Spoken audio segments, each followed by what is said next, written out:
मित्रांनो नमस्कार। आईवडिलांना आणि श्री गुरुदेव दत्तांना वंदन करतो आणि आजच्या आपल्या फ्री ट्रेनिंगची मी सुरुवात करतो। मित्रांनो आजच्या व्हिडिओमध्ये आपण पाहणार आहे की शेअर मार्केटच्या संपूर्ण ओव्हरव्ह्यू आपण 10 मिनिटांमध्ये शिकणार आहे की शेअर मार्केट म्हणजे नेमकं काय असतं आणि त्याच्यामध्ये कशा पद्धतीने काम चालतं। एकदम सोप्या भाषेमध्ये 10 मिनिटांमध्ये आपण टोटल शेअर मार्केटचा आढावा मित्रांनो या व्हिडिओमध्ये समजून घेणार आहोत। जे लोक नवीन आहेत, फर्स्ट टाइम आपल्या YouTube चॅनलवरती आलेले आहेत, नवीन मित्रांसाठी सांगतो आपल्या YouTube चॅनलचं नाव आहे भारती शेअर मार्केट मराठी आणि आपल्या YouTube चॅनलवरती दररोज शेअर मार्केटच्या नवीन विषयांवरती मित्रांनो मोफत प्रशिक्षण असतं, प्लस आपल्या YouTube चॅनलवरती सेमिनार देखील असतं।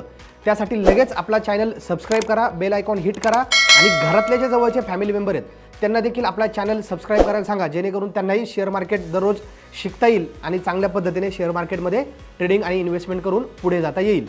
तर सगळ्यात महत्त्वाचं म्हणजे शेअर मार्केटमध्ये जर आपण पाहिलं मित्रांनो तर शेअर मार्केटच्या टोटल आपण जर आढावा घ्यायचं म्हटलं तर सगळ्यात महत्त्वाचं आहे तर शेअर मार्केटमध्ये दोन गोष्टी, एक असतं ट्रेडिंग आणि दुसरं असतं इन्व्हेस्टमेंट। लक्षात घ्या, ह्या दोन मेजर गोष्टींवरती शेअर मार्केट चालतं।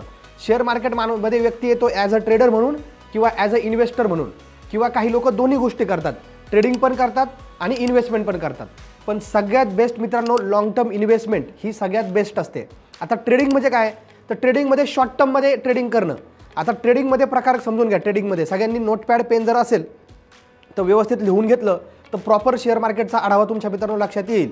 तर ट्रेडिंगमध्ये काय काय असतं, ट्रेडिंगमधले प्रकार बघा, लक्षात घ्या। सगळ्यात पहिला प्रकार स्केल्पिंग। आता स्केल्पिंग म्हणजे काय तर काही मिनिटांसाठी काही सेकंदासाठी मार्केटमध्ये ट्रेड घेणे। सकाळ 9:15 वाजता ज्यावेळेस मार्केट ओपन होतं त्यावेळेस सकाळी 9:15 ते 9:20 5 मिनिटांमध्ये ना बरेच लोक ट्रेड करून फास्टमध्ये पैसे कमवतात। काही लोक 10 सेकंदात 20 सेकंदात मार्केट ओपन झाल्या 1 मिनिटात लगेच ट्रेड करून बाहेर पडतात, त्याला म्हणायचं स्केल्पिंग। काही म्हणजे ही जी आहे ही जी कॅन्डल आहे 1 मिनिटाच्या कॅन्डलवर 5 सेकंदाच्या 10 सेकंदाच्या कॅन्डलवर मित्रांनो हे लोक काय करत असतात, हे लोक काम करत असतात। आता दुसरा प्रकार आहे तो इंट्राडे। स्केल्पिंग झालं की इंट्राडे। इंट्राडे म्हणजे काय, आजची आज घ्यायचं आजची आज विकायचं, म्हणजे 2 तासात 3 तासात 4 तासात विकून मोकळं व्हायचं, त्याला म्हणायचं इंट्राडे ट्रेडिंग। त्याच्यानंतर स्विंग ट्रेडिंग। स्विंग ट्रेडिंग म्हणजे काय, किंवा आज मी खरेदी केलं, मी 2-4 दिवसामध्ये विकणार, साधारणतः आठवड्याभरामध्ये मी माझी पोझिशन स्क्वेअर अप करणार, त्याला म्हणायचं स्विंग ट्रेडिंग। त्याच्यानंतर आलं पोझिशनल ट्रेडिंग। पोझिशन म्हणजे काय, साधारणतः 1 महिना 2 महिने 5 महिने 6 महिने 1 वर्षाच्या आतमध्ये काही महिन्यांसाठी मार्केटमध्ये पोझिशन घेणे, ह्याला काय म्हणायचं, ह्याला म्हणायचं पोझिशनल ट्रेडिंग। आता स्केल्पिंग इंट्राडे ट्रेडिंग ह्यांच्या अपेक्षा असते किंवा दिवसभरात 2-3% फायदा झाला पाहिजे आपल्याला। स्विंग ट्रेडिंगवाल्याचं म्हणणं असतं की मला 5 ते 7%, 8%, 10% फायदा झाला पाहिजे। पोझिशनल इन्व्हेस्टरचं म्हणणं असतं मला 10, 15, 20% मी काही महिने ठेवतो तर मला ट्रेडिंगमध्ये प्रॉफिट झाला पाहिजे। तर असा प्रत्येकाचा ओव्हरव्ह्यू वेगळा असतो। तर हे झालं ट्रेडिंगचा प्रकार। आता ट्रेडिंगमध्ये लक्षात आलं तुमच्या स्केल्पिंग, इंट्राडे, स्विंग आणि पोझिशनल हे 4 ट्रेडिंगचे इम्पॉर्टंट प्रकार। आता इन्व्हेस्टमेंट। आता इन्व्हेस्टमेंट हा आपला प्युअर 7/12 झाला मित्रांनो, लक्षात घ्या। लॉंग टर्म डिलिव्हरी इन्व्हेस्टमेंट म्हणजे पूर्ण पैसे द्यायचे शेअर्सचे आणि पूर्ण शेअर्स आपल्या नावावरती होतो, मालकी हक्क आपल्या नावावरती ट्रान्सफर होतो।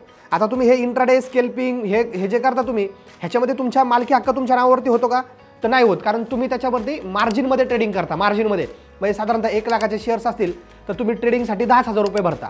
10 लाखाचे शेअर्स घ्यायचे असतील तर तुम्ही 1 लाखच भरता ट्रेडिंगसाठी, 1 लाख ते 2 लाख। आता सेवेने थोडं मार्जिन वाढवलेलं आहे, त्याच्यामुळे 2 लाख 3 लाख एक 20 ते 30% आपल्याला मार्जिनमध्ये आपण पोझिशन घेऊ शकतो।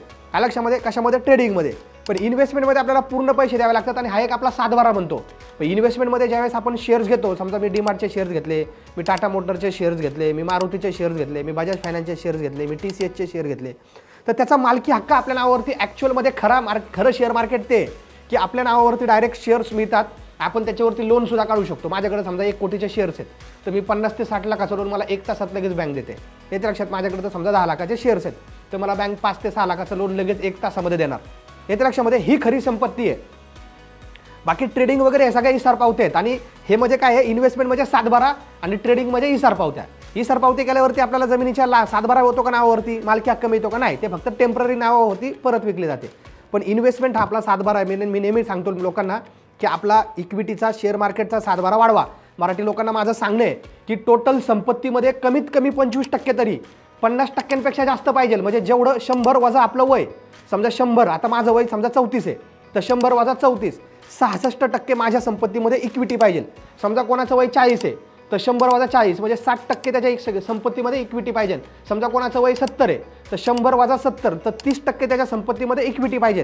हे तर लक्षात, 100 वजा आपलं वय। पण मी काय म्हणतो, कमीत कमी जरा चला तुम्ही पूर्ण जे सायंटिफिक पद्धतीने नाही करणार पण 25% तरी हिस्सा आपल्या मित्रांनो आपल्या पोर्टफोलिओमध्ये आपल्या संपत्तीमध्ये शेअर्सचा असला पाहिजे, त्याशिवाय आपला मराठी माणूस पुढे जाणार नाही, हे समजून घ्या.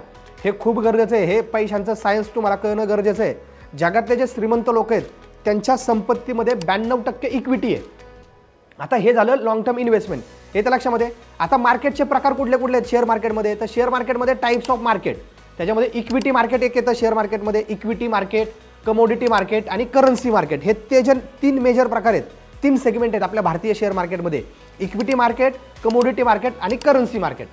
आता इक्विटी मार्केटमध्ये परत प्रकार आहेत. इक्विटी मार्केटमध्ये कॅश, फ्युचर, ऑप्शन हे 3 प्रकार येतात. इक्विटी मार्केटमध्ये कुठले प्रकार येतात? इक्विटी मार्केटमध्ये आपण कॅश, फ्युचर आणि ऑप्शन, फ्युचर ऑप्शनला डेरिव्हेटिव्ह मार्केट म्हणतात. म्हणजे कॅश आणि फ्युचर ऑप्शन म्हणजेच डेरिव्हेटिव्ह, हे तर इक्विटी मार्केटमध्ये 3 सेगमेंटमध्ये काम चालतं. Cash, future, option. आणि इक्विटीचे एक्सचेंज कुठले कुठले आहेत?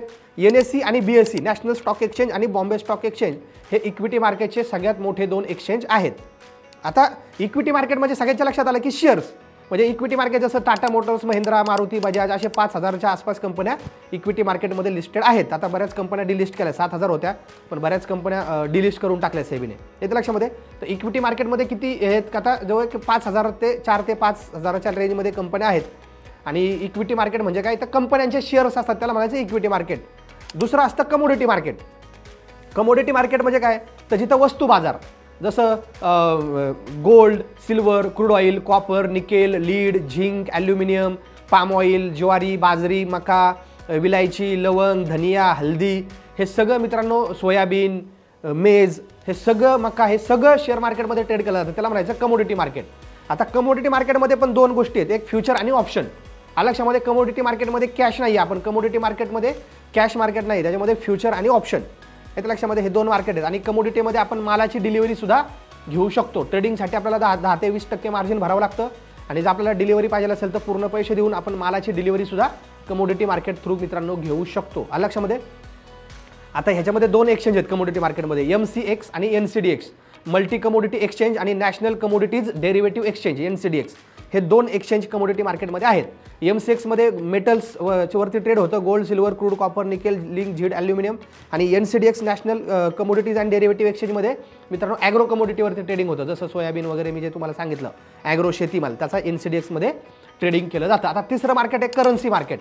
करन्सी म्हणजे चलन बाजार. फ्युचर आणि ऑप्शन हे 2 सेगमेंट करन्सी मार्केटमध्ये देखील अवेलेबल आहेत. तर करन्सी मार्केटमध्ये कसं dollar, euro, Great Britain pound, जपानचा येन, ह्या 4 करन्सी आपल्या इंडियामध्ये मित्रांनो मेजर ट्रेड केल्या जातात. तर त्याच्यामध्ये करन्सी मार्केटचे एक्सचेंज कुठले कुठले आहेत? NSE, BSE आणि MCX, SX, हे 3 एक्सचेंजवरती आपण करन्सी मार्केटमध्ये ट्रेड करू शकतो. आणि करन्सी मार्केटमध्ये ट्रेडिंग करण्यासाठी मार्जिन थोडं कमी लागतं, हे ते लक्षामध्ये. तर असं ओव्हरऑल शेअर मार्केटचे हे प्रकार आहेत. आता शेअर मार्केटमध्ये आणखीन 2 मेजर गोष्टी, जसं मी म्हटलं तुम्हाला ट्रेडिंग आणि इन्व्हेस्टमेंट. तर लोक ट्रेडिंग करण्यासाठी शेअर मार्केटमध्ये टेक्निकल ॲनालिसिसचा आधार घेतात. टेक्निकल ॲनालिसिस म्हणजे तांत्रिक विश्लेषण, याच्यामध्ये चार्ट असतात, resistance, support, pattern, indicators, graph, मग 1 मिनिटाची कॅन्डल, 5 मिनिटाची कॅन्डल, 10 मिनिटाची कॅन्डल, त्याच्यामध्ये मग मूव्हिंग ॲव्हरेज, वेगवेगळे इंडिकेटर्स, वेगवेगळे पॅरामीटर्स, ह्या सगळ्या गोष्टी आपल्याला टेक्निकल ॲनालिसिसमध्ये मित्रांनो शिकायला लागतात. हे झालं ट्रेडिंगसाठी टेक्निकल ॲनालिसिसचा अभ्यास आपल्याला गरजेचा असतो. आणि दुसरं आहे फंडामेंटल ॲनालिसिस.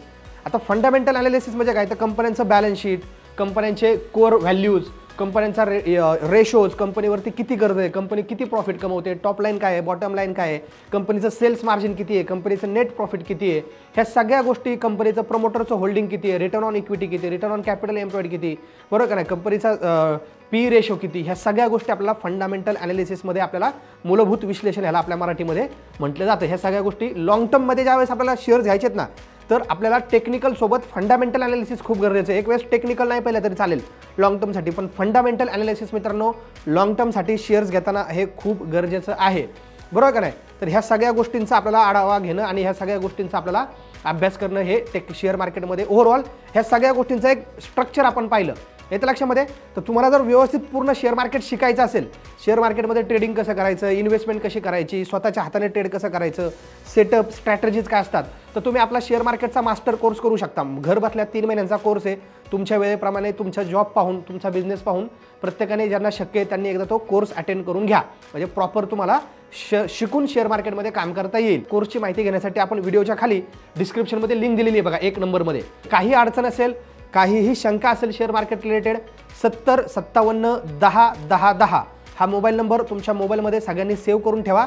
लगेच त्या नंबरवरती कॉल करा आणि सगळ्यात महत्त्वाचं काही तुमचे प्रश्न असतील तर कमेंटमध्ये लगेच कमेंट करा.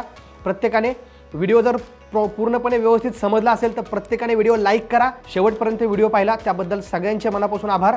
जय हिंद, जय महाराष्ट्र.